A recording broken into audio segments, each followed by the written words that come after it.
Hi hello ನಮಸ್ತೆ ಎಲ್ರಿಗೂ ಕೂಡ ನ್ಯೂಸ್ 18 ಡಿಜಿಟಲ್ ಕಾಂಟೆಂಟ್ಗೆ ಸ್ವಾಗತ. ನಾನು ಆಶಿಕ್ ಮುಲ್ಕಿ.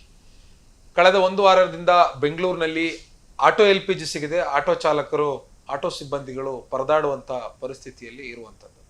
ಒಂದು ವಾರದಿಂದನೂ ಕೂಡ ನಗರದ ಯಾವುದೇ ಗ್ಯಾಸ್ ಬಂಕ್ಗಳ ಮುಂಭಾಗಕ್ಕೆ ಹೋದ್ರೂ ಕೂಡ ಕಿಲೋಮೀಟರ್ ಗಟ್ಟಲೆಗೆ ಆಟೋಗಳನ್ನು ನಿಲ್ಲಿಸಿ ಗ್ಯಾಸ್ಗೋಸ್ಕರ ಚಾತಕ ಪಕ್ಷಿಗಳಂತೆ ಕಾಯ್ತಾ ಇದ್ದಾರೆ. ಸೊ ಇವತ್ತು ಕೂಡ ಆ ಚಿತ್ರಣಕ್ಕೆ ಅಂತ ಬದಲಾವಣೆ ಏನು ಇರಲಿಲ್ಲ. ಇವತ್ತು ಕೂಡ ನಗರದ ಬಹುತೇಕ ಎಲ್ಲ ಓಪನ್ ಇದ್ದಂಥ ಗ್ಯಾಸ್ ಬಂಕ್ಗಳಲ್ಲಿ ಇದೇ ರೀತಿಯಾಗಿರುವಂಥ ಚಿತ್ರಣ ಕಂಡು ಬಂದಿತ್ತು. ಸದ್ಯ ನಾನಿವತ್ತು ಮೂಡಲ್ಪಾಳ್ಯದಲ್ಲಿರುವಂತಹ ಸೂಪರ್ ಗ್ಯಾಸ್, ಮೂಡಲ್ಪಾಳ್ಯದ ಕಲ್ಯಾಣ ನಗರದ ಮೂಡಲ್ಪಾಳ್ಯ ಮೇನ್ ರೋಡಲ್ಲಿ ಸೂಪರ್ ಗ್ಯಾಸ್ ಅಂತ ಒಂದು ಗ್ಯಾಸ್ ಬಂಕ್ ಇದೆ. ಸುಮಾರು ಎರಡೂವರೆ ಕಿಲೋಮೀಟರ್ ಉದ್ದಕ್ಕೆ ಆಟೋಗಳನ್ನು ನಿಲ್ಲಿಸ್ಕೊಂಡು ಗ್ಯಾಸ್ಗೋಸ್ಕರ ಕಾಯ್ತಾ ಇದ್ರು. ಅವ್ರು ಯಾರು ಕೂಡ ಬೆಳಿಗ್ಗೆಯಿಂದ ಬಂದಿದ್ದಲ್ಲ. ಸೊ ಇವತ್ತು ಬೆಳಿಗ್ಗೆ ಅವರು ಕ್ಯೂ ಅಲ್ಲಿ ಇದ್ದು ಅಂತಂದ್ರೆ ನಿನ್ನೆ ರಾತ್ರಿಯಿಂದನೇ ಆಟೋ ಅಲ್ಲಿ ಕ್ಯೂ ಅಲ್ಲಿ ನಿಲ್ಲಿಸ್ಕೊಂಡು ಅಲ್ಲೇ ನಿದ್ದೆ ಮಾಡಿ ಅಲ್ಲೇ ಅವರ ನಿತ್ಯ ಕರ್ಮಗಳನ್ನು ಮುಗಿಸ್ಕೊಂಡು ಗ್ಯಾಸ್ಗೋಸ್ಕರ ಅವರು ಅವರೆಲ್ಲರೂ ಕೂಡ ಕಾಯ್ತಾ ಇದ್ರಲ್ಲಿ. ಸೊ ನಾನು ಬೆಳಗ್ಗೆ ಹೋದಂಥ ಸಂದರ್ಭದಲ್ಲಿ ಕೆಲವೊಂದಿಷ್ಟು ಆಟೋ ಚಾಲಕರನ್ನ ಮಾತಾಡಿಸಿದಾಗ ನಿಜಕ್ಕೂ ಬಹಳ ಬೇಸರ ಅನ್ನಿಸ್ತು. ಸೊ ಮನೆಗೆ ಹೋಗಿನೇ ಕೆಲವರು 2 ದಿನ 3 ದಿನ ಆಗೋಗಿದೆ. ಸೊ ಆಟೋದಲ್ಲೇ ಜೀವನ ಮಾಡ್ತಾ ಇದ್ದಾರೆ. ನಗರದ ಯಾವ್ದ್ಯಾವ್ದೋ ಭಾಗದಿಂದ ಕೆಲವರು ಉತ್ತರದಿಂದ ದಕ್ಷಿಣಕ್ಕೆ ಹೋಗಿದ್ದಾರೆ, ದಕ್ಷಿಣದಿಂದ ಉತ್ತರಕ್ಕೆ ಹೋಗಿದ್ದಾರೆ. ಅಂದ್ರೆ ಎಲ್ಲೆಲ್ಲಿ ಆಟೋ ಗ್ಯಾಸ್ ಸಿಗುತ್ತೆ, ಅವ್ರಿಗೆ ಎಲ್ಲೆಲ್ಲಿ ಮಾಹಿತಿ ಸಿಗುತ್ತೆ ಅಲ್ಲೆಲ್ಲವೂ ಕೂಡ ಹೋಗಿ ಗಂಟೆಗಟ್ಟಲೆ ಕಾಯ್ತಾ ಇದ್ದಾರೆ. ಆದ್ರೂ ಕೂಡ ಕೆಲವರಿಗೆ ಆಟೋ LPG ಸಿಗ್ತಾ ಇಲ್ಲ.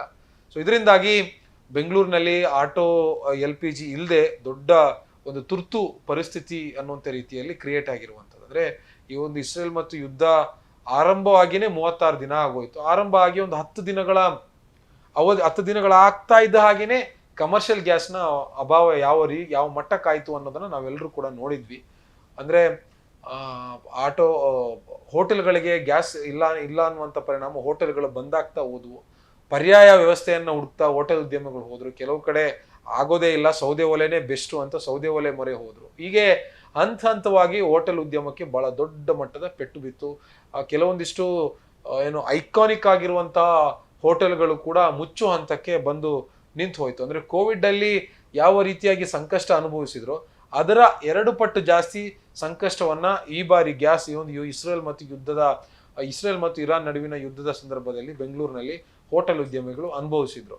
ಸೊ ಈಗ ಅದರ ಮುಂದುವರೆದ ಭಾಗ ಅನ್ನುವಂತೆ ಆಟೋ LPGಗೂ ಕೂಡ ಬಹಳ ದೊಡ್ಡ ಮಟ್ಟದ ಅಭಾವ ಉಂಟಾಗಿದೆ. ಇದರಿಂದಾಗಿ ಆಟೋ ಚಾಲಕರ ಬದುಕು ಅಕ್ಷರಶಃ ಬೀದಿಗೆ ಬಿದ್ದಿರುವಂಥದ್ದು. ನಾನು ರವಿ ಅಂತ ಒಬ್ರು ಆಟೋ ಚಾಲಕರನ್ನ ಮಾತಾಡಿಸಿದ ಸಂದರ್ಭದಲ್ಲಿ ಅವ್ರು ಹೇಳಿರೋ ಮಾತುಗಳು ಈಗಲೂ ಕೂಡ ನನ್ನ ಕಿವಿಯಲ್ಲಿ ಹಾಗೇನೆ ಅವ್ರು ಹೇಳ್ತಾ ಇರೋ ಹಾಗೇನೆ ನನಗೆ ಭಾಸ ಆಗುತ್ತೆ.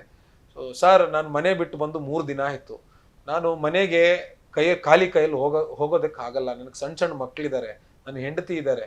ಸೊ ನಾನು ಅವ್ರನ್ನ ಊರಿಂದ ಕರ್ಕೊಂಬಂದು ಇಲ್ಲಿ ಜೀವನ ಮಾಡಿಸ್ತಾ ಇದ್ದೀನಿ. ನನ್ನನ್ನು ನಂಬ್ಕೊಂಡು 3-4 ಅಂದ್ರೆ ಒಂದು ಹೆಂಡತಿ 2 ಮಕ್ಕಳು 3 ಜನ ನನ್ನನ್ನು ನಂಬ್ಕೊಂಡು ಅವ್ರು ಜೀವನ ಮಾಡ್ತಿದ್ದಾರೆ. ನಾನು ಖಾಲಿ ಕೈಯಲ್ಲಿ ಹೋದ್ರೆ ಅವ್ರಿಗೆ ನಾನು ಹೊಟ್ಟೆಗೆ ಏನ್ ಕೊಡ್ಲಿ? ಮಕ್ಕಳು ಅಪ್ಪ ಬರ್ತಾರೆ ಕೆಲಸ ಮುಗಿಸ್ಕೊಂಡು ಕೈಯಲ್ಲಿ ಏನಾದ್ರು ತಿಂಡಿ ಎತ್ಕೊಂಡ್ ಬರ್ತಾರೆ ಅಂತ ನನ್ನ ಕೈಗಳನ್ನೇ ಅವರು ಆಸೆಗಣ್ಣಿನಿಂದ ನೋಡ್ತಿರ್ತಾರೆ. ನನ್ನ ಮಕ್ಕಳ ಮುಂದೆ ಖಾಲಿ ಕೈ ಹೆಂಗ್ ತೋರ್ಸೋದು ಸರ್ ಅಂತ ಬಹಳ ಇಮೋಷನಲ್ ಆಗಿ ಮಾತಾಡಿದ್ರು, ಬಹಳ ಭಾವನಾತ್ಮಕವಾಗಿ ಮಾತಾಡಿದ್ರು. ಅವರ ಸಮಸ್ಯೆ ಹೆಂಗಿದೆ ಅಂತ, ಎಷ್ಟು ದಯನೀಯ ಸ್ಥಿತಿಗೆ ಅವರು ತಲುಪಿದ್ದಾರೆ ಅನ್ನುವಂಥದ್ದನ್ನ, ಅವರ ಪರ್ಸನಲ್ ಲೈಫನ್ನ ಯಾವುದೇ ಮುಜುಗರ ಇಲ್ಲದೆ ಅವರು ಹೇಳ್ಕೊಳ್ತಾ ಹೋದ್ರು. ಜೊತೆಗೆ ಇಲ್ಲಿನ ವ್ಯವಸ್ಥೆಯ ಬಗ್ಗೆ ಅವ್ರಿಗೆ ಉಟ್ಕೊಂಡಿರುವಂತ ಅಸಹಾಯಕತೆ, ಒಂದು ನಿಷ್ಠೂರತೆ, ಹಿಡಿ ಶಾಪ ಹಾಕಿದ್ರು ನಮ್ಮ ರಾಜಕಾರಣಿಗಳಿಗೆ, ನಮ್ಮ ಸರ್ಕಾರಗಳಿಗೆ ಹಿಡಿ ಶಾಪ ಹಾಕಿದ್ರು. ಕೇವಲ ಇದೊಂದು ಮೂಡಲ್ಪಾಳ್ಯದಲ್ಲಿ ಸಿಕ್ಕಿರುವಂತ ಓರ್ವ ಆಟೋ ಚಾಲಕ ರವಿ ಅನ್ನುವಂಥ ಕಥೆ ಅಲ್ಲ. ನಾವು ಮಂಜುನಾಥ್ ಅನ್ನುವಂಥವ್ನು ಮಾತಾಡ್ಸಿದ್ವಿ, ಅಥವಾ ದಾಸೇಗೌಡ ಅನ್ನುವಂಥವ್ರನ್ನ ಮಾತಾಡ್ಸಿದ್ವಿ, ವೆಂಕಟೇಶ್ ಅನ್ನುವಂಥವ್ನು ಮಾತಾಡ್ಸಿದ್ವಿ, ಶ್ರೀನಿವಾಸ್ ಅನ್ನುವಂಥವ್ನು ಮಾತಾಡ್ಸಿದ್ವಿ, ಮುಜಾಹಿದೀನ್ ಅನ್ನುವಂಥವ್ರೊಬ್ರು ಮಾತಾಡ್ಸಿದ್ವಿ, ನವೀದ್ ಪಾಷಾ ಅನ್ನುವಂಥವ್ರನ್ನ ಮಾತಾಡ್ಸಿದ್ವಿ. ಹೀಗೆ ಒಬ್ಬೊಬ್ಬರ ಹತ್ರ ಹೋಗಿ ಕೇಳೋದಾಗ್ಲೂ ಒಂದೊಂದು ತರದ ಕಣ್ಣೀರ ಕಥೆಗಳನ್ನ ಅವರ ಬಗ್ಗೆ ಹೇಳ್ಕೊಳ್ತಾ ಇರುವಂಥದ್ದು. ಅಂದ್ರೆ ನಿಜಕ್ಕೂ ಹೌದು, ಬೆಂಗಳೂರಿನಲ್ಲಿ ಆಟೋ ಚಾಲಕರ ಸಮಸ್ಯೆ ಖಂಡಿತ ಇದೆ. ಅಂದ್ರೆ ಅವರು ಮೀಟರ್ ಹಾಕಲ್ಲ, ಬೇಕಾಬಿಟ್ಟಿಯಾಗಿ ಕರೆದ ಕಡೆ ಬರಲ್ಲ, 1 2 ಡಬಲ್ ಕೇಳ್ತಾರೆ. ಕೆಲವು ಕಡೆ ಎಲ್ಲೋ ಒಂದೊಂದು ಟೈಮಲ್ಲಿ ಅವರು ಸುಲಿಗೆ ಮಾಡಿದ್ದು ಇದೆ. ಆದ್ರೆ ಹಂಗಂತ ಅವರನ್ನು ನಾವು ಕಡಾಖಂಡಿತವಾಗಿ ನಾವು ತಳ್ಳಿ ಹಾಕೋದಕ್ಕೆ ಆಗಲ್ಲ. ಯಾಕೆಂದ್ರೆ ಬೆಂಗಳೂರಿನ ಕಮ್ಯೂಟಿಂಗ್ ಸಿಸ್ಟಮ್ನ ಒಂದು ಬಹುದೊಡ್ಡ ಪಾಲುದಾರಿಕೆಯನ್ನ, ಬಹುದೊಡ್ಡ ಜವಾಬ್ದಾರಿಯನ್ನ ಆಟೋ ಚಾಲಕರು ಹೊತ್ಕೊಂಡಿರ್ತಾರೆ. ನಾವು ಏನೇ ಹೇಳ್ಬೋದು, BMTC ಬಸ್ ಇದೆ, ಅಥವಾ ಕ್ಯಾಬ್ ಇದೆ, ಅಥವಾ ಮೆಟ್ರೋ ಇದೆ, ಅಥವಾ ನಮಗೆ ಎಕ್ಸ್ಟೆನ್ಷನ್, ಬೆಂಗಳೂರಿನ ಎಕ್ಸ್ಟೆನ್ಷನ್ ತಲುಪೋದಕ್ಕೆ ಮೆಮು ಟ್ರೈನ್ಗಳಿದಾವೆ, ಈಗ KRI ಟ್ರೈನ್ಗಳು ಆಗ್ತಾ ಇದೀವಿ. ಏನೇ ಹೇಳಿದ್ರು ಕೂಡ ನಮಗೆ ಇನ್ಸ್ಟೆಂಟ್ ಆಗಿ ಹೋಗ್ಬೇಕಾಗಿರೋ ಜಾಗಕ್ಕೆ ಅಥವಾ ಇನ್ಸ್ಟೆಂಟ್ ನಾವು ಬೇಗವಾಗಿ ತಲುಪಬೇಕು ಅಂತಂದ್ರೆ ನಾವು ಪ್ರಿಫರ್ ಮಾಡೋದೇ ಆಟೋವನ್ನು. ಸೊ ಹೀಗಾಗಿ ಬೆಂಗಳೂರಿನ ಕಮ್ಯೂಟಿಂಗ್ ಸಿಸ್ಟಮ್ ಅನ್ನ ದಿನದಿಂದ ದಿನಕ್ಕೆ ಅವರ ಹೆಗಲ ಮೇಲೆ ಹೊತ್ಕೊಂಡು ಅವರು ಡೆವಲಪ್ ಮಾಡ್ತಾ ಇದ್ದಾರೆ. ಸೊ ಆ ಕಾರಣಕ್ಕಾಗಿ ಈಗ ಆಟೋ ಚಾಲಕರು ತಲುಪಿರುವಂತಹ ಒಂದು ಪರಿಸ್ಥಿತಿ ಏನಿದೆ ಅದು ಬಹಳ ದಾರುಣ ಆಗಿರುವಂಥದ್ದು, ಬಹಳ ದಯನೀಯ ಪರಿಸ್ಥಿತಿಗೆ ಅವ್ರು ತಲುಪಿದ್ದಾರೆ. ಆದಷ್ಟು ಬೇಗ ಇದಕ್ಕೊಂದು ಪರಿಹಾರ ಹುಟ್ಕೊಂಡಿಲ್ಲ ಅಂತಂದ್ರೆ ಅಥವಾ ಇಲ್ಲಿರುವಂಥ ವ್ಯವಸ್ಥೆ ಪ್ರಭುತ್ವ ಕಂಡುಕೊಂಡಿಲ್ಲ ಅಂತಂದ್ರೆ ಆಟೋ ಚಾಲಕರ ಬದುಕು ಮತ್ತಷ್ಟು ಕಠೋರವಾಗಿರುತ್ತೆ.